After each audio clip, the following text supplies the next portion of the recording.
교회력으로 보면은 오늘은 예수님께서 십자가에 달려 돌아가신 죽으신 날을 기념하는 성금요일입니다.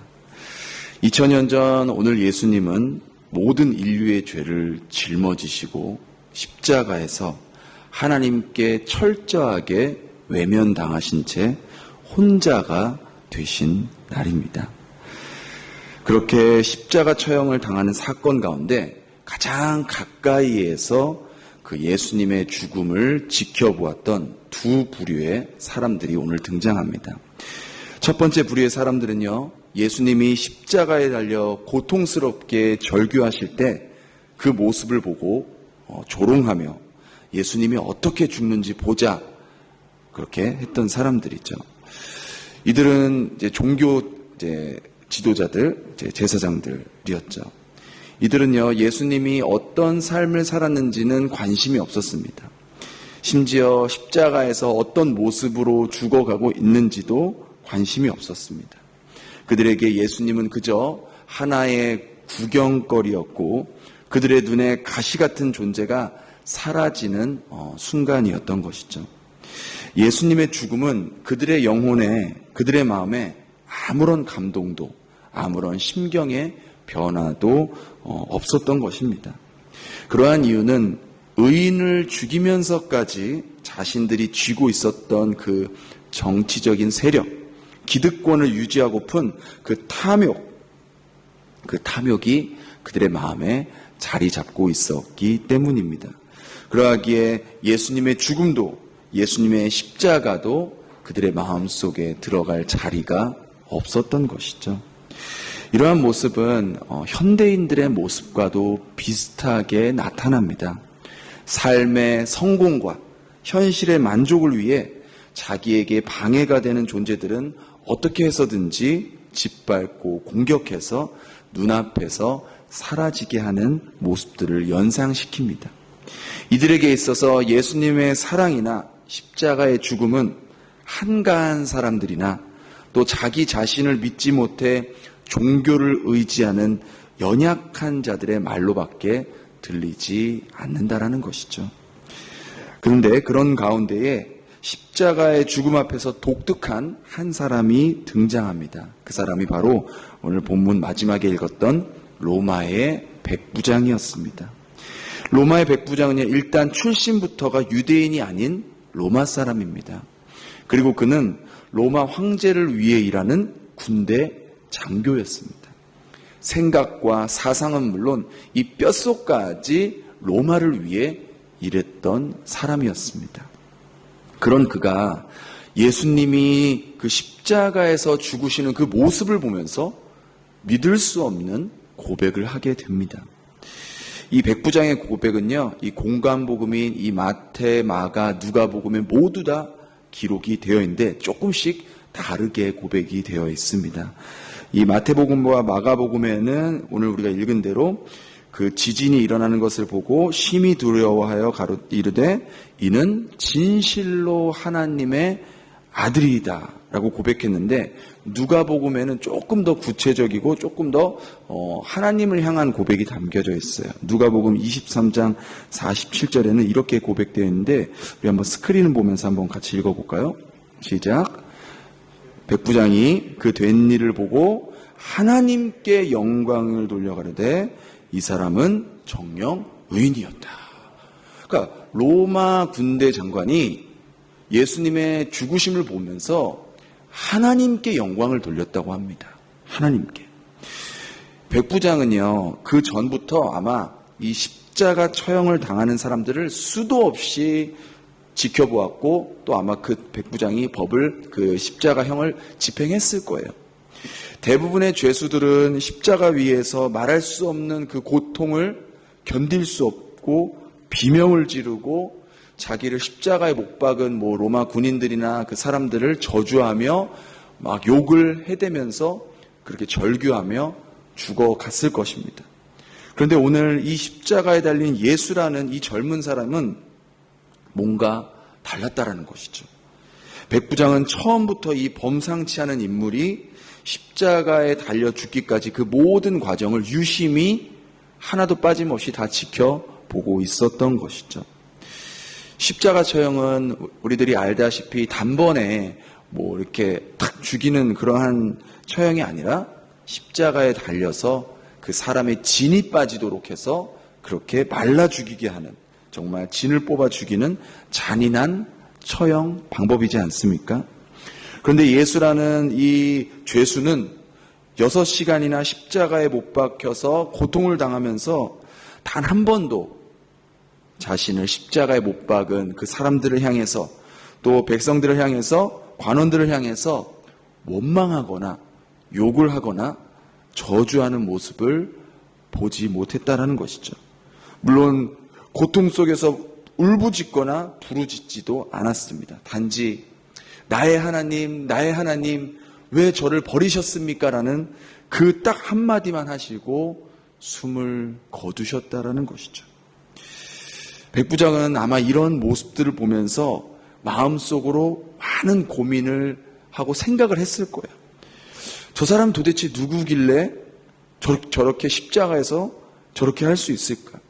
분명 그 십자가 위에 그 죄패는 그 유대인의 왕이라고 죄의 그 죄목이 써 있는데, 그래서 어느 정치범과 다르지 않은 것처럼 보이는데 어떻게 십자가 위에서 저렇게 의연하게, 태연하게, 담대하게, 묵묵히 죽음을 받아들일 수 있을까라고 생각했을지도 모르겠습니다. 이러한 백부장의 궁금증과 이 신기함은요, 곧 엄청난 놀라움과 충격으로 변하게 됩니다. 바로 십자가 위에서 자신을 놀리고 조롱하고 사정없이 자신을 때리고 결국은 십자가에 못 박았던 그 로마 군인들과 종교 지도자들을 향해 이렇게 외칩니다. 누가복음 23장 34절을 우리 한번 같이 읽겠습니다. 시작. 아버지, 저들을 사하여 주옵소서. 자기들이 하는 것을 알지 못합니다. 아마 백부장은 십자가 아래서 그 바로 옆에서 그 말을 들으면서 아마도 엄청난 충격에 사로잡혔을지도 모르겠습니다. 어떻게 십자가에 달린 죄수가 저런 말을 할 수 있을까? 어떻게 자기를 십자가에 매달리게 하고 조롱하는 원수들을 향해 저런 말을 할 수 있었을까? 로마 백부장은 수많은 십자가 처형을 집행하면서 십자가 위에서 그 죄수들의 마지막 모습들을 다 보았을 거예요. 대부분은 고통을 못 이기고 참혹하게 죽어가면서 막 발악을 하면서 저주를 하고 욕을 하고 살려달라고 막 절규를 하는 그런 모습들이 거의 대부분이었을 거예요. 간혹 마지막 순간에 유다 독립 만세 뭐 그렇게 외치는 그러한 애국자들도 있지 않았겠습니까? 그런데 지금까지 이러한 예수와 같은 죽음을 본 적이 없었다는 것이죠. 그 누구도 자기를 그렇게 고통스럽게 처참하게 죽이는 자들을 향해서 용서해달라고 또 그들을 위해 기도했던 모습을 본 적이 없었던 것이죠. 백부장은 생각했을 것입니다. 어떻게 저렇게 고통스러운 십자가 위에서 저런 말을 할 수 있을까?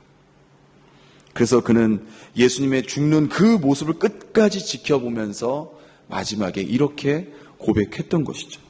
이 사람은 진실로 하나님의 아들이었다. 이쯤에서 우리가 한 번쯤 생각해 보길 바랍니다. 누가 주님의 참 제자입니까? 도대체 어떤 사람이 예수님을 진정으로 따르는 제자라고 말할 수 있냐라는 것이죠. 3년 동안이나 주님을 따라다니면서 주님의 수많은 기적들과 말씀들을 들었지만 결정적인 순간에 십자가 앞에서 예수님을 모두 다 버리고 도망간 제자들. 그런가 하면 어렸을 때부터 하나님의 말씀을 배우고 율법을 배우고 그것을 가르쳤던 바리새인들과 또 서기관들과 또 율법학자들, 그들은 오히려 예수님을 죽이려고 혈안이 나했던 것이었죠. 그러한 상황 속에서 십자가 아래에서 예수님의 죽음을 가장 가까이에서 지켜보았던 오늘 로마 백부장은 오히려 그 순간에 하나님께 영광을 돌리며 예수님을 향해 이 사람은 진정 하나님의 아들이다라고 신앙 고백을 했다라는 것이죠. 이게 다른 사람도 아니고 로마 군대 장교가 했다는 거에 의해서 굉장히 이례적이고, 이것은 굉장히 어찌 보면 로마 입장에서 보면 굉장히 위험한 발언일 수 있다라는 것입니다. 백부장은요, 로마 제국을 대표하는 사람입니다. 백부장에게 있어서 유일한 주인, 유일한 주는 오직 로마 황제였다는 거예요. 그가 로마 황제가 아닌 다른 사람을 하나님의 아들이라고 부르고 주라고 불렀다는 것은 로마 황제에 대한 배신이요, 그동안 자기가 쌓아왔던 그 군대 장교의 모든 자격을 박탈당할 수 있는 위험한 발언이었다는 것이죠. 그런 그가 이런 고백을 한 후에, 저는 물론 성경에 나와 있지 않지만 이 백부장이 로마 황제를 따르는 길에서 이제 영원한 생명이 있는 그리스도의 길을 따라갔으리라 믿어 의심치 않습니다. 성금요일, 우리는 예수님의 죽음에 대해 깊이 생각하고 있습니다. 나에게 예수님의 죽음은 어떤 의미가 있습니까? 나는 교회를 오랫동안 다녔고 예수를 믿는다고 하면서 예수님의 죽음이 나에게 어떤 죽음이고 또 나에게 어떤 영향을 주는지 우리는 진지하게 생각하지 않을 때가 많다는 것이죠. 우리는 정말 한 번이라도 오늘 백부장이 고백했던 것처럼 참으로 예수님은 하나님의 아들입니다. 예수님의 십자가의 죽음은 다름 아닌 바로 나를 위한 죽음이었습니다. 그렇게 내 가슴 깊은 곳에서 고백되어진 적이 있었습니까? 찬송가 311장 내 너를 위하여라는 곡에 보면 이러한 가사가 있습니다. 내 너를 위하여 몸 버려 피 흘려 너의 죄를 속하여 살 길을 주었다. 널 위해 몸을 주었건만 너 무엇 주느냐? 널 위해 몸을 주었건만 너 무엇 주느냐? 죄 중에 빠져서 영 죽을 인생을 구하려 주려고 나 피를 흘렸다. 너의 죄를 대속했건만 너 무엇 주느냐? 너의 죄를 대속했건만 너 무엇 주느냐? 이 새벽에 우리가 우리 스스로에게 물어볼 것은, 저와 여러분은 십자가를 보면서, 십자가를 생각하면서 어떤 마음이 드십니까? 어느샌가 우리 신앙생활도 타성에 젖어서 적당히 내가 계산해 놓은 그 선을 그어 놓고 그 선을 넘어가면 마음이 불편하고 내 시간에, 내 물질에, 내 에너지에 손해를 보는 것 같은 그런 마음으로 신앙생활을 하고 있지 않습니까? 어느덧 너무나 익숙해져 버린 십자가, 이제 먼 옛날 얘기처럼 느껴지는 예수님의 죽음, 내 삶 가운데, 내 시간 가운데, 내 물질 가운데 적당히 선을 그어서 적당히 그 정도까지만 예배드리고 적당히 그 정도까지만 헌금하고 적당히 그 정도까지만 봉사하면서 그 선 이상은 넘지 않으려는 나의 계산된 마음, 이러한 마음들이 오늘 십자가 앞에 다 무너지고 다시금 주님의 죽으심이 바로 다른 사람이 아닌 하나님의 진노를 피할 수 없었던 나를 위한 죽으심이었다는 그 사실, 2000년 전 십자가에 달리신 사건이 그저 먼 옛날 이야기가 아니라 바로 오늘 나를 위해, 나 같은 죄인을 살리기 위해 십자가를 짊어지셨다는 그 사실, 주님께서 나의 생명과 주님의 생명을 맞바꾸신 것처럼 내 삶 속에서, 내 시간 속에서, 내 물질 속에서 누군가의 생명을 살리기 위해 맞바꿀 수 있는 그 마음이 회복될 수 있기를 바랍니다. 그 사람이 진정 십자가의 길을 걸어가는 사람입니다. 그 사람이 진정 주님의 죽으심이 나를 위한 죽으심이라고 여기며 살아가는 사람일 것입니다. 그 사람이 진정 주님과 같이 나를 살리기 위해 당신의 모든 것을 주셨던 것처럼 나 또한 다른 사람을 살리기 위해 나의 것을 드릴 수 있는 사람일 것입니다. 우리 모두 오늘 아침, 이 아침에 그러한 마음이 회복될 수 있는 은혜의 아침이 될 수 있기를 예수님의 이름으로 축원합니다. 기도하겠습니다. 주님, 오늘 로마 백부장의 고백을 보면서 그는 유대인도 아니었고 그는 하나님의 말씀을 공부했던 사람도 아니었습니다. 그러나 십자가 위에서 예수님께서 어떻게 돌아가셨는지를 처음부터 끝까지 지켜보면서 예수님이야말로 진정 하나님의 아들이었다라는 신앙 고백을 모든 사람들 앞에서 공개적으로 했습니다. 주님, 그는 그 고백으로 인하여서 정말 위험한 위치에 있을 수도 있었고 그가 쌓았던 모든 물질과 권세와 권력들을 박탈당할 수도 있었음에도 불구하고 그는 진정 마음 깊숙한 그 속에서 신앙 고백을 드렸습니다. 주님, 저희들 오랫동안 예수님을 믿고 따라왔지만 정말 진정 십자가의 죽음을 나를 위한 죽음이라고 진지하게 생각하면서 살아간 적이 얼마나 있었는지 이 아침에 돌아보게 하여 주시옵소서.